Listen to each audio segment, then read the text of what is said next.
de mira. Saludamos a Raimon Torres, director de coyuntura de Funcas. Raimon, ¿cómo estás? Buenas tardes. Hola, buenas tardes. Hemos visto en ese rango de previsiones que nos dabais, en esa actualización, Raimon, un rango bastante alto, oscilando entre el 2,9 y el 6%. Me imagino que esa incertidumbre se está dejando notar sobre las previsiones del panel. Sí, las previsiones dependen fundamentalmente de las hipótesis en cuanto a los precios energéticos, es decir, de alguna manera, bueno, pues en función de si se supone una ruptura total de suministro ruso. En este caso, bueno, pues caen las previsiones de crecimiento económico, que suben las de inflación, y a la inversa, si se considera que hay se ha producido una sobrereacción de los mercados y que estos, bueno, de alguna manera van a converger hacia cotas más razonables, entonces el crecimiento sería mayor y la inflación también sería, su escenario sería más favorable. Por tanto, yo creo que la clave está, y de ahí toda la incertidumbre en lo que va a pasar con los mercados energéticos en los próximos meses. Dentro de esa incertidumbre, ¿qué te parecen los movimientos que estamos viendo en el lado de la inflación? Hoy reconocía Christine Lagarde esa inflación en Europa que se podría ir al 7% en 2022. Esperábamos, nos lo decían al menos así los banqueros centrales, que la inflación sería transitoria, que a partir del segundo trimestre empezaría a bajar, pero bueno, pues como tú decías, tenemos un nuevo elemento de incertidumbre, esos precios energéticos al alza, el riesgo de nuevo de lo que pueda suceder en las cadenas de suministro, algunos productos y sectores en concreto ya que están presionando y mucho los precios. ¿Dónde creéis que puede irse la inflación? ¿Cómo veis estos pronósticos? Claro, bueno, en cualquier caso está claro que el Banco Central Europeo, bueno, pues no ha acertado en sus previsiones, porque incluso descontando los efectos de lo que es ahora la contienda, ¿no? La invasión de Ucrania, incluso si hubiera un acuerdo de paz, que sería lo más deseable, todavía se ejercería esa presión de los precios energéticos, porque sencillamente estamos asistiendo a una verdadera crisis agravada por la decisión, y esto es muy importante y muy relevante, tomada desde Europa de reducir en cualquiera de los escenarios la dependencia del gas ruso, y esto pues va a añadir más presión durante un largo periodo de tiempo en los mercados energéticos y por tanto la inflación. Y por otra parte también lo que estamos viendo, aparte de una crisis energética mucho más duradera de lo que se había anticipado, estamos asistiendo también a efectos de segunda ronda. Estos están ya ahí.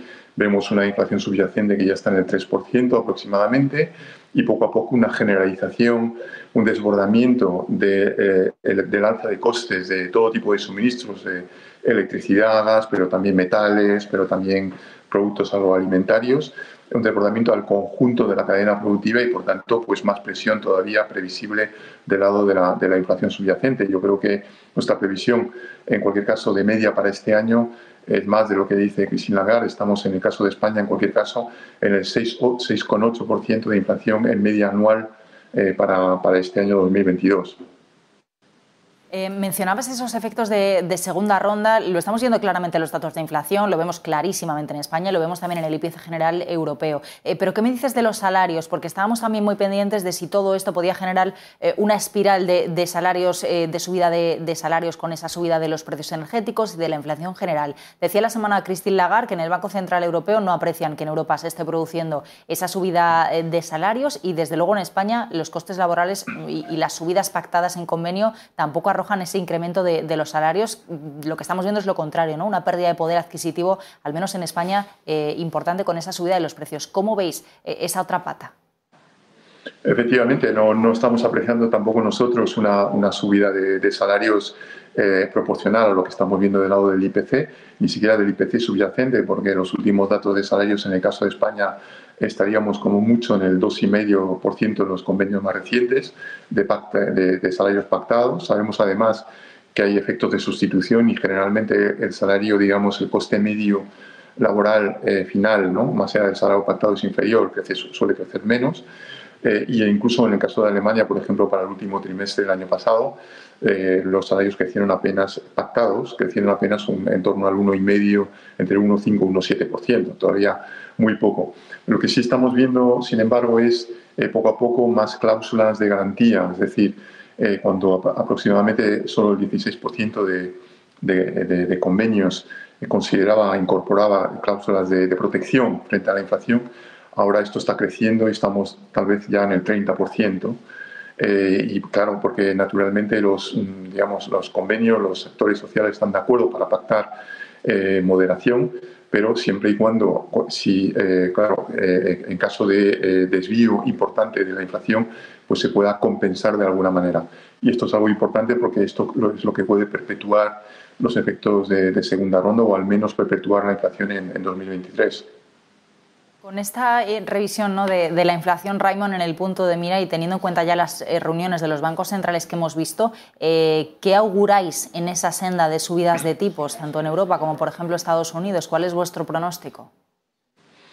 Bueno, nosotros pensamos que van a seguir subiendo. Se trata de subidas escalonadas, ¿no? A veces anunciadas, ¿no? En el caso de la Reserva Federal, curiosamente, prácticamente anuncian que van a incrementar tipos. Yo creo que lo van a hacer prácticamente en las 2 o 3 próximas reuniones que mantenga la Reserva Federal, cada vez un cuarto de punto. Pero yo creo que, y en el caso del BCE, posiblemente lo inicie a final de año, un poco más tarde que en el caso de la Reserva Federal, pero también, y de hecho lo vemos en el Euribor, que de alguna manera es un indicador avanzado de lo que puede hacer la facilidad de depósitos. Como sabe Raquel, el Euribor está muy pegado al tipo de intervención principal del BCE, que es la facilidad de depósitos. Pero yo creo que la clave va a estar en si esta crisis energética afecta también el propio crecimiento económico. Es decir, si se detiene el crecimiento económico, entraríamos en un escenario distinto y esto podría suavizar ese giro de política monetaria, y el Banco Central no tenía más remedio que incorporar un escenario propiamente económico, de crecimiento económico mucho más lento, y esto podría llevar a una pauta de normalización de política monetaria distinta a lo que ha ido anunciando. Entonces yo creo que si el crecimiento económico resiste, seguiremos asistiendo a una escalada de tipo de interés de intervención muy paulatina, muy gradual, para llegar a lo que se llama el tipo de interés neutro, es decir, que alcanza la inflación de largo plazo, el 2-2,5% en el caso de Estados Unidos. Pero si la economía se ralentiza mucho más o incluso se estanca, pues esta senda podría reconsiderarse por los bancos centrales. Pues nos quedamos con ese análisis y con esa previsión. Raimon Torres, como siempre, un placer. Muchísimas gracias. Un placer. Hasta pronto. Esa es la rebaja de previsiones que se